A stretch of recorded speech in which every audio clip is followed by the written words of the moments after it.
ჩინეთის ლიდერი სი ძინპინი გასულ კვირას იმით იყო დაკავებული, რასაც დღეს ძალიან ცოტა მსოფლიო ლიდერი შეძლებს. რამდენიმე დღის განმავლობაში შეხვდა როგორც აშშ-ის პრეზიდენტ დონალდ ტრამპს, ასევე რუსეთის ლიდერ ვლადიმერ პუტინს.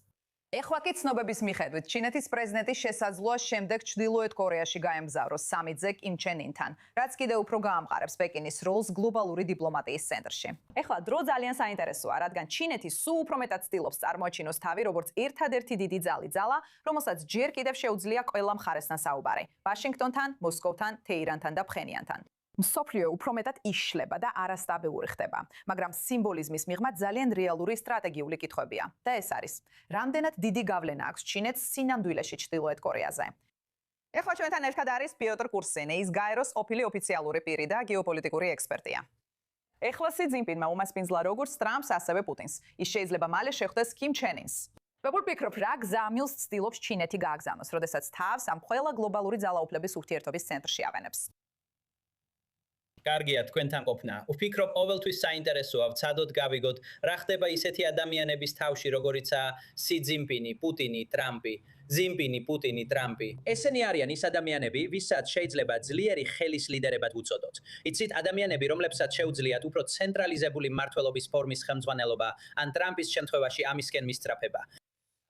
ფიქრობ, სი ძინპინის შემთხვევაში ეს ყველაფერი დიდწილად მის ეროვნულ აღორძინების იდეას უკავშირდება, იმ აზრს, რომ ჩინეთმა უნდა აღიდგინოს თავისი დიდება და მცირების საუკუნის შემდეგ.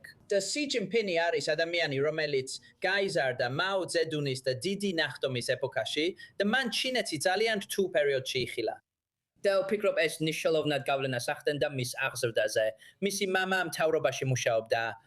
და ის იყო ადამიანი, რომელმაც ძალიან პედანტურად იმუშავა ჩინეთის ინტერესების დასაცავად, ისე როგორც ჰუ ძინტაომ და მისმა წინამორბედებმა ვერ შეძლეს.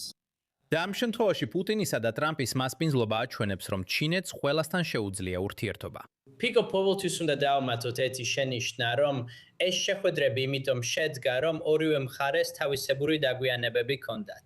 მაგრამ ჩინეთს ეს ერთდროულად არ მოუწევდა გაკეთება. ის ფაქტი, რომ პუტინი და სი შეხვდნენ და ეს შეხვედრა 20 მაისს დაიგეგმა, რაც ჩინურად ფრაზა მიყვარხართან ჰომოფონურად ასოცირდება, ძალიან განზრახული ნაბიჯია. და ვფიქრობ, ეს ნათელი დემონსტრაცია იმისა, რომ სი ტრამპთანაც იყო, მაგრამ მას პუტინთან შეხვედრა უფრო სურდა თუ გასაგებია, რასაც გულისხმობ. და ნამდვილად შემიძლია დაგიდასტუროთ, რომ ეს ორი ადამიანი განიხილავდა სის გამოცდილებას ტრამპთან, როგორ მოექცნენ მას, როგორ მართონ და манипуლირება გაუწიონ და ასე შემდეგ. ესე რომ ეს ნამდვილად მნიშვნელოვანი ბოლო რამდენიმე კვირა პეკინისთვის. ეხლა მინდა უფრო დეტალურად ვისაუბროთ ჩრდილოეთ კორეაზე. ჩრდილოეთ კორეამ ახლახან შეცვალა თავისი კონსტიტუცია. მათ ამოიღეს ნებისმიერი ხსენება სამხრეთ კორეასთან გაერთიანების შესახებ. რას გეუბნებათ ეს და როგორ შეიძლება იმოქმედოს ამან იმაზე თუ როგორ ჩაატარებენ პეკინი და კიმ ჩენ ინი საბოლოოდ ამ ტიპის შეხვედრას? საინტერესოა, ჩრდილოეთ კორეა, ანუ კიმ ჩენ ინს უყვარს ყურადღების ცენტრში ყოფნა, ხო ასეა? ჩვენ წარსულშიც ხედავდით მის მცდელობებს, რომ გლობალურ სისტემაში, გლობალურ საზოგადოებაში მნიშვნელოვანი ფიგურა ყოფილიყო. და ნამდვილად უცნაურია, რომ ჩრდილოეთ კორეას არავინ ახსენებს, ან ყურადღებას არ აქცევს, განსაკუთრებით იმის გათვალისწინებით, რამდენად ფრაგმენტულია და ქაოტურია მსოფლიო, რაც ირანში, უკრაინაში და სხვაგან ხდება. ამ შეხვედრაზე ნამდვილად საინტერესოა იქნება ვნახოთ, როგორ მოიქცევა კიმ ჩენ ინი, რადგან აქამდე ყურადღება ჩრდილოეთ კორეაზე არ იყო გამახვილებული. ამიტომ ფიქრობ, რომ მთავარი ისაა, უბრალოდ დავაკვირდეთ, როგორ მოიქცევა ის. მაგრამ სანამ ჩინეთზე გადავიდოდე, ერთი ნიუანსია, რუსეთ-ჩრდილოეთ კორეის ურთიერთობა ბოლო რამდენიმე წელში წარმოუდგენლად სწრაფად და ინტენსიურად გაღრმავდა. ჩრდილოეთ კორეელები ძალიან აქტიურად არიან ჩართული რუსეთის ომში. რუსები დიდი ხანი ცდილობდნენ უარყოფას, რომ ასე იყო. და შემდეგ აშკარად გამოჩნდა, რომ 10,000 ჩრდილოეთ კორეელი ეხმარებოდა არა მხოლოდ სიმბოლურად, ან ლოგისტიკურად, არამედ პირდაპირ ფრონტის ხაზზე კურსკში. როდესაც უკრაინელებმა დიდი ტერიტორია აიღეს რუსეთის იმ ოლქში, ასე რომ მთავარი ისაა, რომ ჩინეთს ეს ურთიერთობა არასდროს მოსწონდა. ჩინეთი სტატუს კვოს დამცველი ძალაა. ზოგი ამტკიცებს, რომ ის სარგებლობს საერთაშორისო სისტემით ისეთი, როგორიც არის, თუმცა ცდილობს ოდნავ შეცვალოს იგი, რათა შეასუსტოს აშშ-ის ჰეგემონური სტატუსი.